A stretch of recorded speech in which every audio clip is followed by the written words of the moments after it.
Muito bem, bom dia a todos. Eu inicio cumprimentando a senadora Simone Tebet, que preside essa audiência pública, e, em seu nome, aos demais membros da mesa.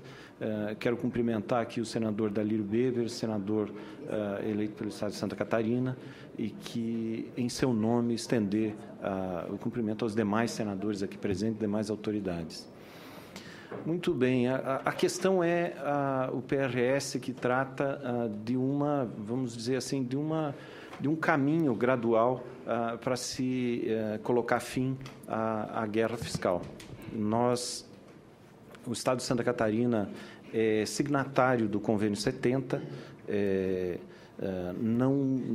inicialmente não era signatário, no entanto, a partir do CONFAS de Goiás, realizado neste ano, Santa Catarina aderiu a este convênio e portanto, defende, sim, os moldes como ali se apresentam a reforma.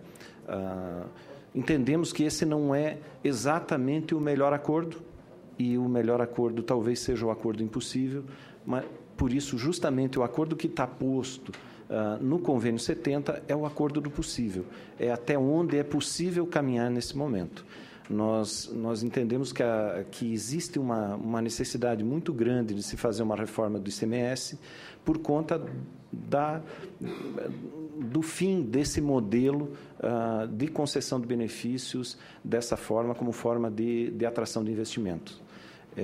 Se exauriu esse modelo, né? No momento em que todos concedem o mesmo benefício, não é o benefício quem define o que define a decisão pelos investimentos, né? Então, o que se percebe é que os estados hoje eles têm uma perda de arrecadação, uma perda na sua principal fonte de receita, né? Por conta da guerra e dessa forma como se convencionou chamar de guerra fiscal entre os estados. Então, esse é um aspecto importante, mas não só. Eu diria que muito bem colocado aqui anteriormente, tanto pela secretária Ana Paula quanto pelo Manuel, a questão da insegurança jurídica que hoje existe. Ela é muito forte, ela realmente barra investimentos. Nós, por inúmeras vezes, já nos deparamos com essa situação em que o investidor não se sente seguro para fazer um investimento no Brasil, de um modo geral, por conta exatamente dessa insegurança jurídica. Com os benefícios concedidos da forma como são concedidos hoje, não há segurança jurídica. Por outro lado, sem a concessão de benefícios, não há condição de competitividade, porque grande parte dos investimentos sendo realizados hoje é incentivado. Então, cria-se esta situação da qual a gente precisa encontrar uma saída, para a qual a gente precisa encontrar uma saída, e uma saída, eu diria, uma saída organizada, uma saída que permita a gradualidade, que permita que se faça com a segurança necessária para tanto para as finanças dos estados quanto a segurança jurídica dos contribuintes. Por contraditório que possa parecer, mesmo com toda a desorganização causada pela guerra fiscal no âmbito do ICMS, o sistema de arrecadação do ICMS ele é extremamente eficiente, né? É o nosso imposto que representa hoje a maior arrecadação em nível nacional, individualmente falando, de um tributo. Esse é o tributo que mais arrecada no país. E ele é a sustentação dos estados, né? Então, por isso, a saída ela precisa, de fato, ser feita de uma forma bastante organizada para que não haja risco de se colocar os estados numa situação financeira de dificuldade. Por isso, existem algumas premissas que precisam ser observadas. Já foi colocado aqui, e eu reafirmo, que não há como se pensar na reforma sem um mecanismo absolutamente seguro de compensação das perdas. O Estado de Santa Catarina é um dos estados que tem a expectativa de maior perda no processo de reforma. No entanto, ainda assim, entendemos que o ganho da reforma em termos de ambiente negocial, ambiente para investimento em todo o país, ele compensa e ele nos estimula a acreditar na necessidade de se fazer a reforma. Mas não se pode pensar em fazer a reforma sem um mecanismo seguro de compensação. Eu diria que, quando nós olhamos para o nosso contribuinte, e nós vemos especialmente o contribuinte industrial que produz e que compete tanto com mercadorias importadas quanto quando exporta com contribuintes localizados em outros países, ele, diante do mecanismo do ICMS, ele se vê numa evidente desvantagem. Todos os países que adotaram um modelo semelhante ao nosso de tributação indireta, que é o ICMS, evoluíram para um modelo de IVA. No mundo todo, esse movimento foi acontecendo gradualmente. E o Brasil ainda não conseguiu caminhar para isso. Eu diria que esse passo de se pôr fim à guerra fiscal talvez seja o primeiro passo para que a gente possa, no futuro, evoluir para um IVA, para um imposto que ele tenha uma base mais alargada e que possibilite um ambiente melhor e mais igual em relação àquilo que se pratica nos países mais desenvolvidos. Esse é uma situação que nós entendemos extremamente necessária para que a gente coloque o nosso contribuinte, para que a gente coloque a nossa indústria na mesma condição de tributação que os seus concorrentes lá de fora. Esse caminho precisa ser trilhado, é claro, com a máxima segurança. E, nesse momento, o que se fala não é ainda o passo para ir para um IVA. No momento, o que nós precisamos realmente é resgatar a segurança do investimento. E isso se faz, aqui se convenciona chamar de convalidação, que nada mais é do que reconhecer, trazer para dentro da regularidade os benefícios concedidos que não observaram os preceitos constitucionais vigentes e permitir que, por algum tempo, esses mesmos benefícios possam ser dados para que se honre aquilo que hoje já foi assumido pelos Estados como compromisso frente aos contribuintes que investiram, que estão se utilizando desses benefícios. Então, essa situação ela precisa ser considerada dessa forma. Precisamos resolver, olhar o passado, sem, como o Manuel colocou, sem que aqui se pretenda julgar o passado, não, pelo contrário, vamos trazer isso para dentro da regularidade, e é possível fazer isso, e, ao mesmo tempo, vamos dar a segurança para o futuro. Esse é um passo muito importante. Da mesma forma como colocado aqui também, Santa Catarina hoje é afetada por uma crise. A crise afeta a arrecadação, afeta as finanças públicas do Estado. E isso é uma preocupação a mais no momento de se falar em reforma. Nós estamos tratando de uma reforma que, para o Estado de Santa Catarina, representa uma perda, e uma perda significativa. Portanto, há que se avaliar, inclusive, se este é exatamente o momento. Nós precisamos ter, no mínimo, nós precisamos ter toda a segurança de que haverá compensação, de que situações... Porque uma parte da reforma, ela traz uma incerteza. Toda modificação na forma de tributação, e aqui eu falo especificamente na forma de tributação das operações interestaduais, ela vai trazer uma reação natural, uma acomodação, uma nova acomodação dos contribuintes em relação às suas operações. Naturalmente, havendo uma diferença entre tributação interna e interestadual, os contribuintes vão buscar acomodar a sua situação de forma sempre e legítima de pagar o mínimo, dentro daquilo que a lei lhes permite, né? E esse é um movimento legítimo. Então, por isso, há um aspecto da reforma que ele gera uma insegurança de qual vai ser o comportamento dos contribuintes.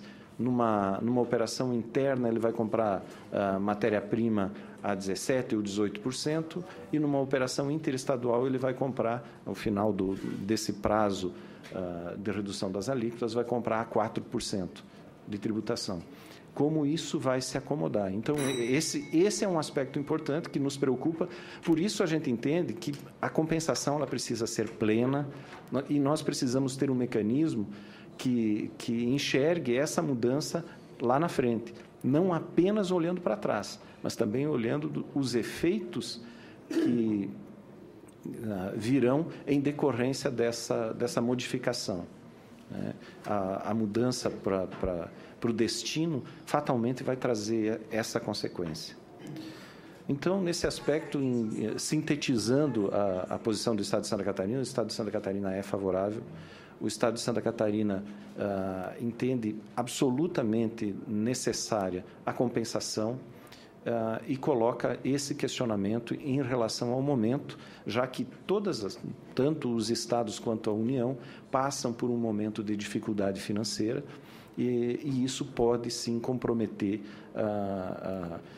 esse movimento, já que o movimento trará alguma perda e exatamente pela dificuldade de se mensurar o tamanho dessa perda ou a dimensão dela, é que ele traz um grau de insegurança. Tá bom? Muito obrigado, eu agradeço pelo convite, pela participação.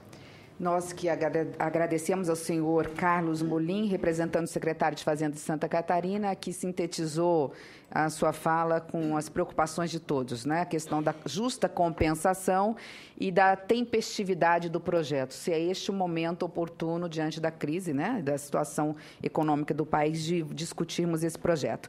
Temos mais 2 oradores convidados, para fazer as suas considerações e passo, portanto, imediatamente para as suas considerações pelo tempo de 10 minutos, para o senhor José Alves Filho. Ele é presidente da ADIAL Brasil, que é a Associação Brasileira Pró-Desenvolvimento Regional Sustentável.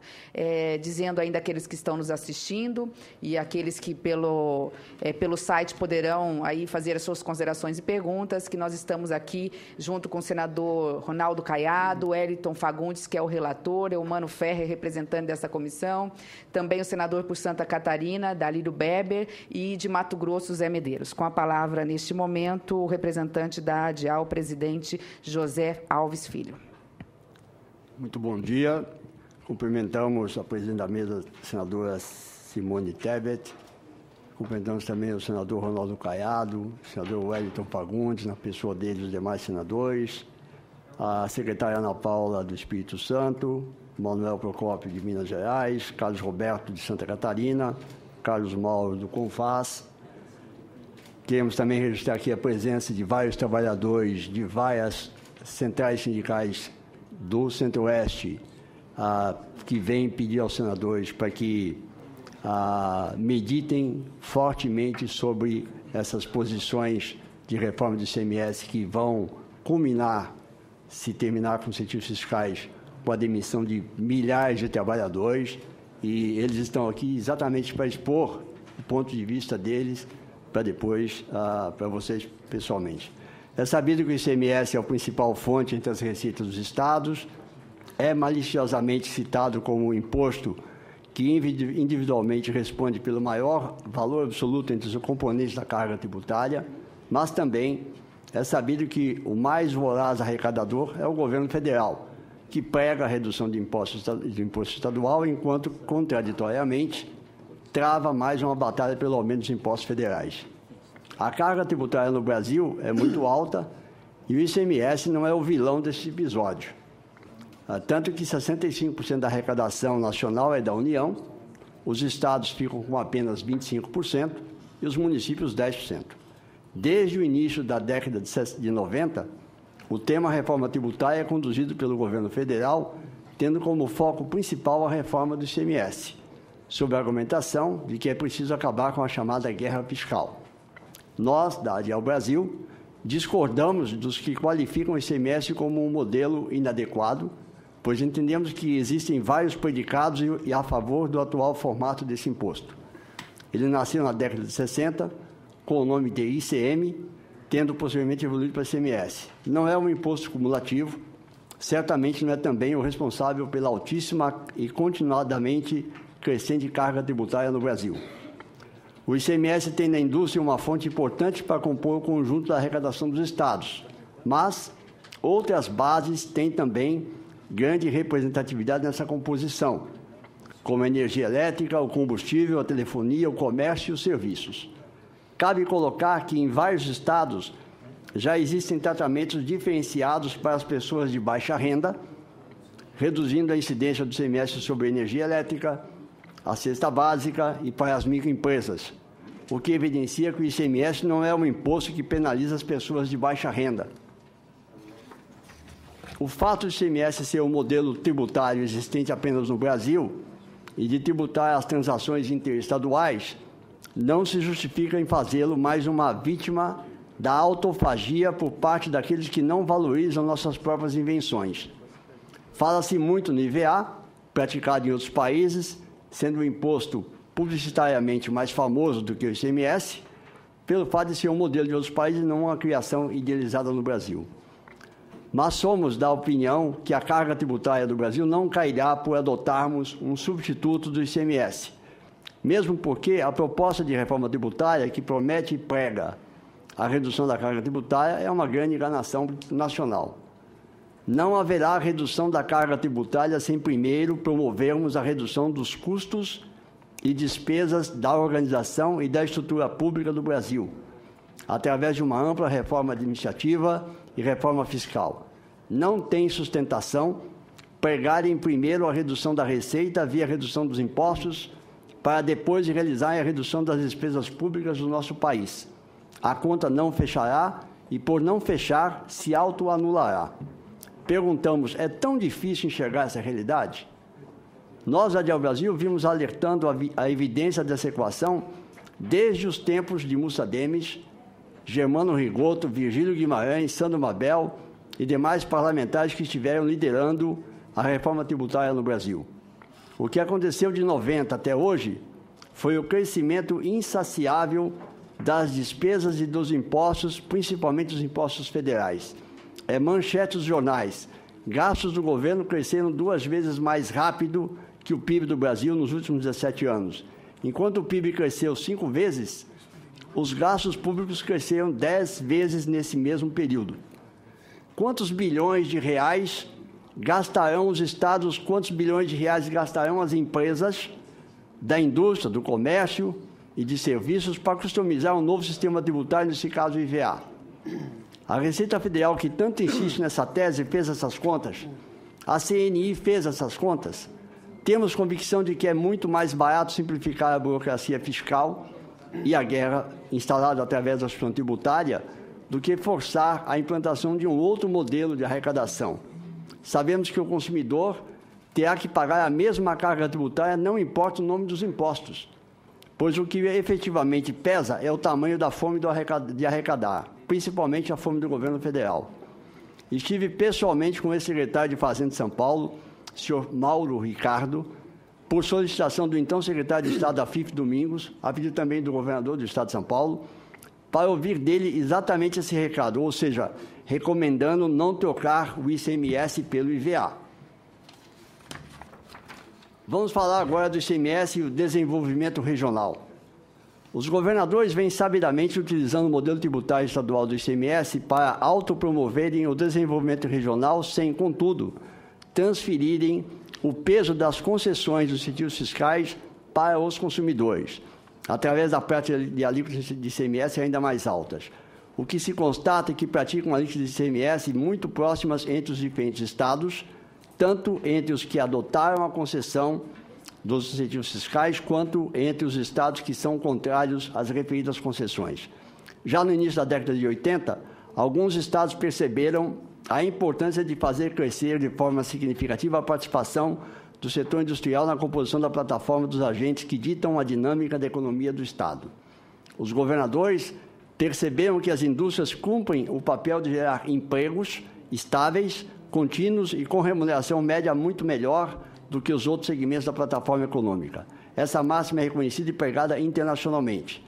As indústrias passaram a ser atraídas pelos governos estaduais com a proposta e visão de se instalarem nos respectivos municípios através da oferta de condições tributárias que dão aos seus preços de venda competitividade, permitindo que a produção de grandes volumes possam ser exportados para os principais mercados consumidores do Brasil, como disse aqui a secretária do Espírito Santo.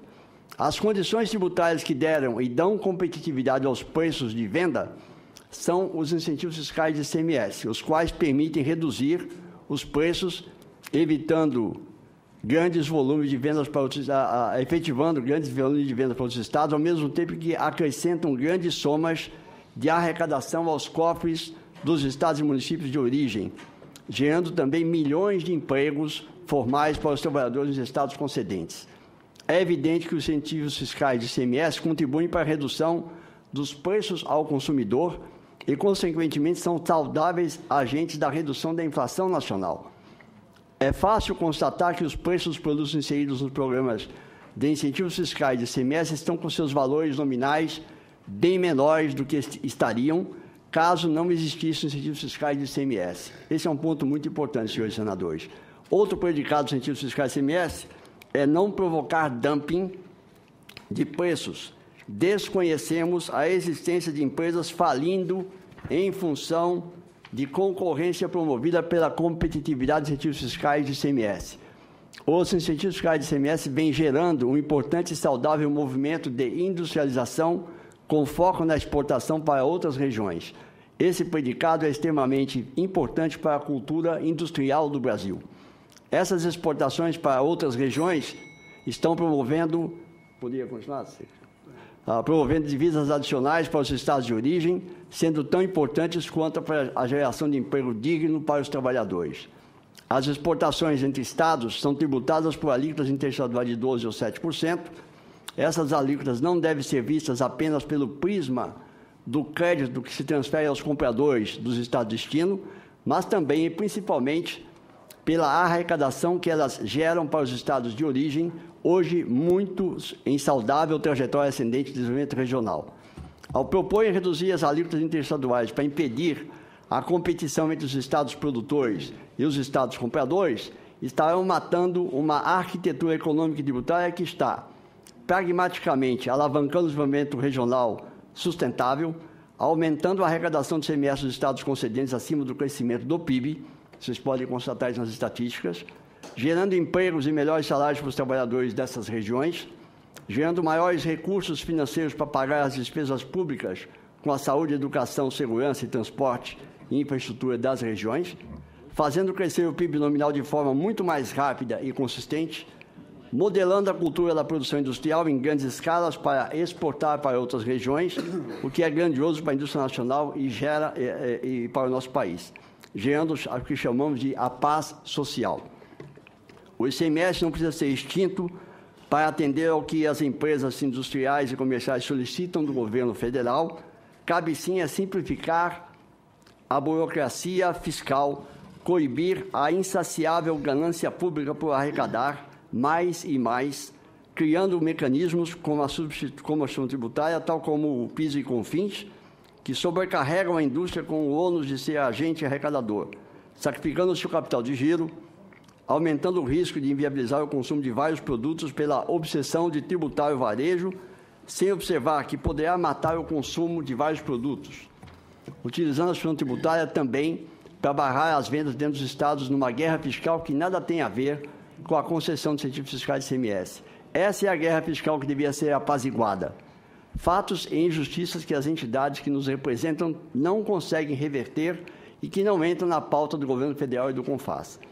Reduzir as alíquotas interestaduais será matar a condição de manter a boa competição mercantil entre os estados, será reduzir o tamanho do mercado dos estados brasileiros dos atuais e amplos 200 milhões de consumidores para o restrito mercado interno dos estados de 1 milhão, 2 milhões, 6 ou 10 milhões de consumidores. Isso seria um erro que a história criticaria duramente.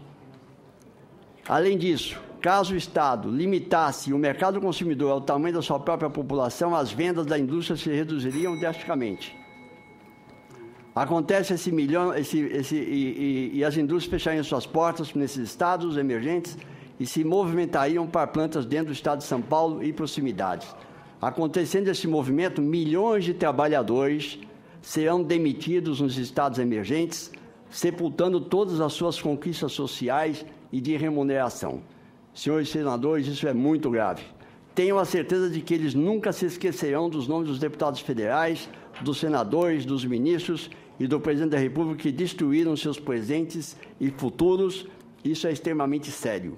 A cidade de Macaé vive hoje o declínio pela forte reversão da atividade econômica da Petrobras. Cidades de Minas Gerais vivem igual decadência em função da reversão econômica do mercado de minérios. A indústria e o comércio de todo o Brasil sofrem tremendamente com a acentuada redução da atividade econômica. A cidade de Detroit, da América do Norte, também é um exemplo vivo e muito atual do que aconteceu e acontece quando as indústrias de uma região perdem competitividade, perdem faturamento e se transferem para outras regiões. Detroit virou uma cidade fantasma e seus trabalhadores viraram mendigos. É isso que a reforma do ICMS conseguirá com essa trajetória suicida de reduzir as alíquotas interestaduais. Se há uma overdose sobre vários estados enfraquecendo as economias, reduzindo drasticamente as exportações dos estados emergentes para os 200 milhões de consumidores, causando desemprego e desgraça para os trabalhadores e todos os demais setores de economia desses estados emergentes. Ao analisar somente a proposta de redução da alíquota interestadual de 12 para 7, constata-se que reduzirá para a indústria incentivada a expressiva fatia de 42% do valor de incentivos fiscais captado, o que remeterá a um aumento obrigatório do preço de venda de 10%. Com esse nível de aumento de preços, a competitividade acabará, as vendas cairão e a indústria fechará a atual planta que se transferirá para o eixo de São Paulo Sul. Isso tenho certeza.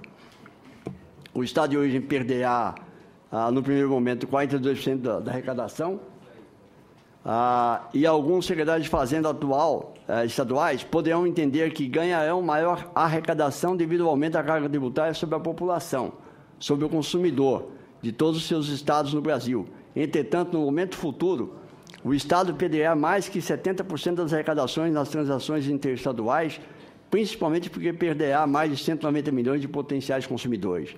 No momento futuro, essa realidade será um grande pesadelo.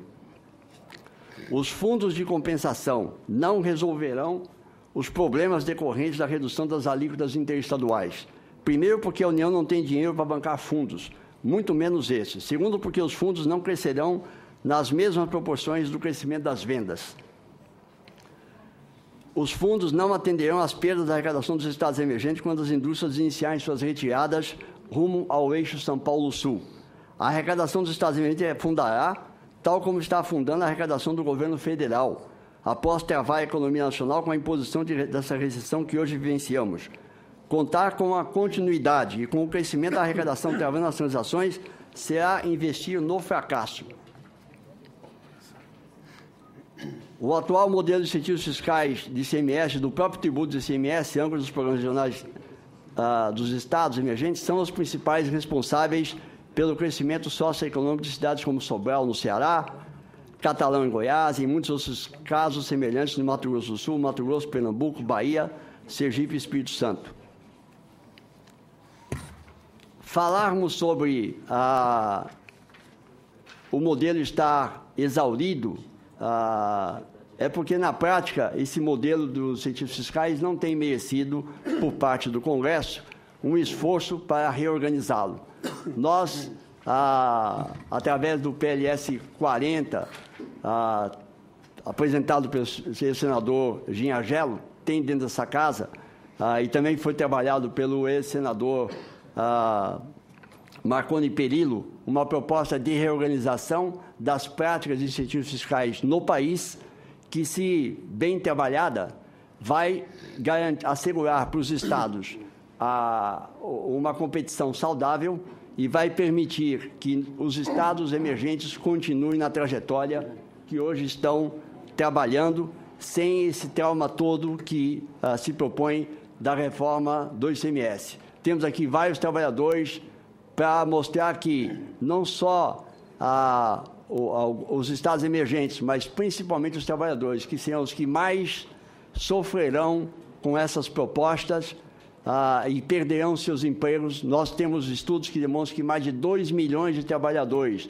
entre Nordeste, Norte e Centro-Oeste serão demitidos se as alíquotas interestaduais forem reduzidas de 12 para 7 e de 7 para 4, certo? Ou seja, é um ônus extremamente caro para o trabalhador brasileiro e uma coisa extremamente séria a ser considerada por essa Casa nas suas decisões. Repetimos, vocês não precisam mudar a estrutura do ICMS, vocês deveriam considerar reorganizar as práticas ao invés de dizer que ela está exaurida, que não tem modelo, ou seja, uma coisa que fala-se muito no interior do Brasil, para matar os carrapatos não precisa matar a vaca, certo? Nós estamos querendo acabar com a vaca por causa dos carrapatos, ou seja, se tem problemas de competitividade, de concessão, vamos reorganizar a prática. Os governadores que as idealizaram são pessoas extremamente bem intencionadas. Nós tivemos a oportunidade de visitar 14 governadores 2 anos atrás, de vários desses estados aqui presentes, e os governadores são bastante favoráveis a uma reorganização das práticas fiscais, ao invés de simplesmente enterrá-los. Muito obrigado.